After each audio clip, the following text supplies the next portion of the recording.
So one of the questions I would ask a potential agent to sell my home is, are you doing it full time? Or is it a side hustle? Are you dabbling?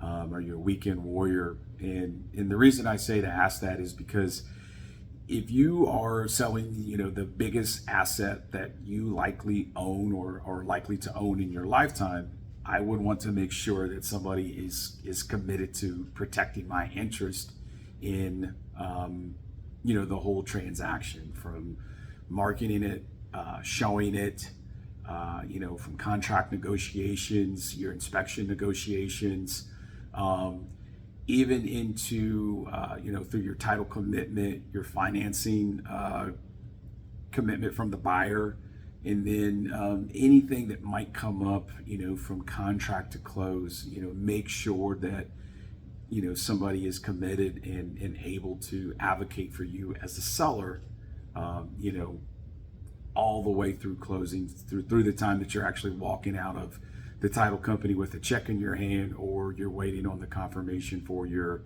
wire transfer to hit your account.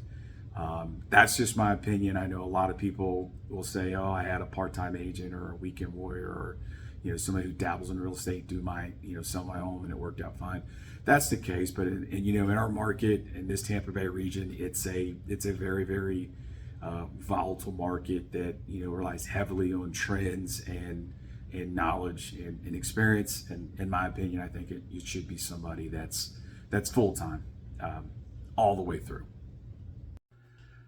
Hi, my name is Tyson Rollins, and I just wanted to make a quick video here about questions you should ask as a seller when you are in the process of hiring a real estate agent to sell your home. So another question would be is, how do you vet the buyers that are potentially buying our house? And that's simple. In our market, there are a lot of cash buyers. Cash buyers are typically verified. They will provide a proof of funds or a summary bank statement that shows that they have the cash available in a checking, a savings account, or a brokerage account available to make to purchase and for their closing. So you can, a lot of times they will also have financial advisors or brokerage or relationship bankers at the actual bank or brokerage that will verify the information. They may not give you the exact amount if you're selling a $600,000 or $700,000 house, and they're providing a proof of funds or a letter from that relationship banker that says that they do have it. Most of them will, no issue at all, verify that the buyer does have those funds immediately available for withdrawal to close the transaction.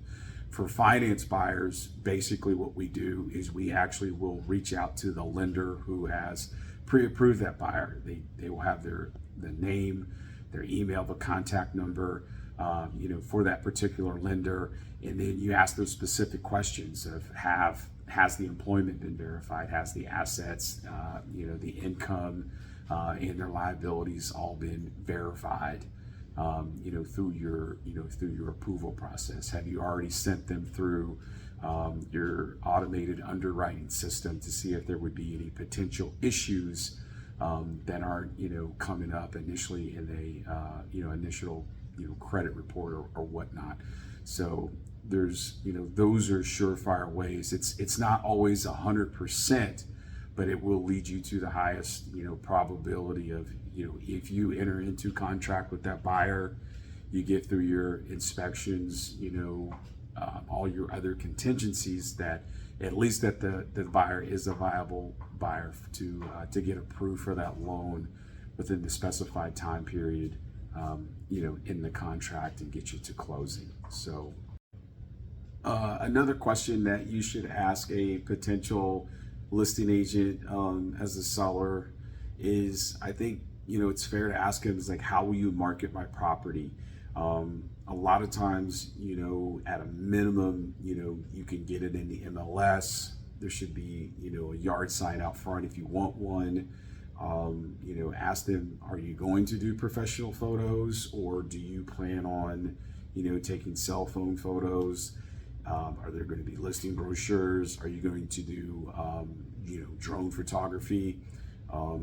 If there's a health concern with having a bunch of traffic in your house, maybe you could ask them, or, hey, is it an option to have, like a 3D Matterport tour, or a two-dimensional floor plan tour, for potential buyers to keep the actual foot traffic down on your house.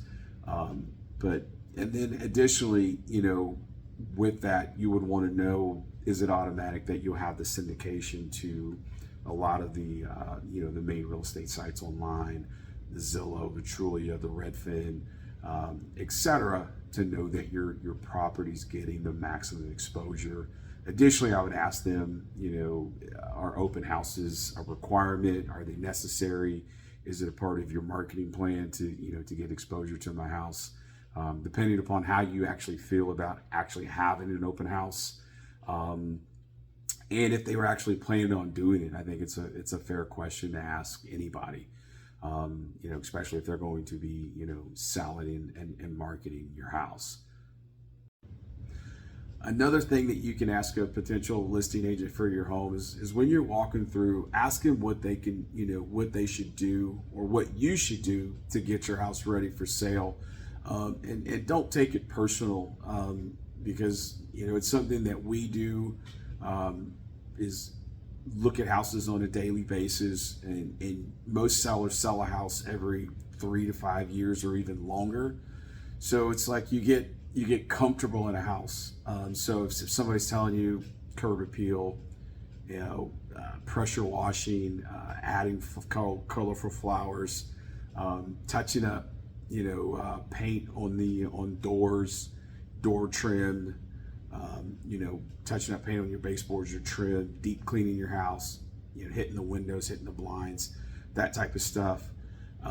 It's all from a place of contribution, and not necessarily from a place of sideways of, because ultimately if it doesn't, if you don't take the advice, then it's likely to come back up in your feedback when you do put your house on the market. And then it'll be something that, kind of eats at you in the back of the mind of like, well, you know what, he mentioned that, we should have did that. And if it's something that's constant feedback, then it's probably something that you would probably want to have done anyway, as long as it's within reason or within the budget. So that's definitely something I would ask a potential listing agent as well. So I hope this was able to give you a brief synopsis of some questions you can ask a listing agent or a potential listing agent when you are considering hiring somebody to market and sell your home when that time comes. I hope that you find us as a resource, an experienced resource here in the Tampa Bay region. Feel free to reach out to us if you have any other questions. As I say, this is just the tip of the iceberg. I'm sure there's a lot more questions that you can ask a potential listing agent or seller for your home, or selling agent for your home. And we hope that you find enough confidence and faith in us that you do reach out to us when it is that time. Thank you. And another question you can ask are some number questions of, how many homes have you sold? How many, what's your average day on market, for homes that you sell on the list side? And then, also, a fair question to ask is, do you have an estimated, net sheet for us for, our closing? So, and be prepared to have your, estimated, mortgage balance or balances available to them, so they can show you a breakdown of here, if this is the estimated sale price, here's your, your title insurance, all your closing fees, commissions, etc., and what you would potentially net to market to walk away with. So that's definitely something you would want to know as a seller, and as somebody who's going to list your house, they should be able to give you those numbers instantly. How do you come up with the suggested list price? If that agent says, well, Zillow says, or Realtor.com says, or Trulia says X amount of dollars, that's probably not a good sign for you as a seller. Anybody who's suggesting a list price to you should be able to give you some type of factual data based upon recent sales. For houses that are very, very similar to your house, the immediate, the overall location in your neighborhood, the square footage, your major mechanicals, roof, AC, plumbing, is it updated? Do you have a pool? Do you have a unique feature about your property? They should be able to give you some type of detailed breakdown or a CMA of recent sales. If not in your neighborhood, in the immediate neighborhood, that should suggest, hey, here is a range of, a list price for your home in today's market.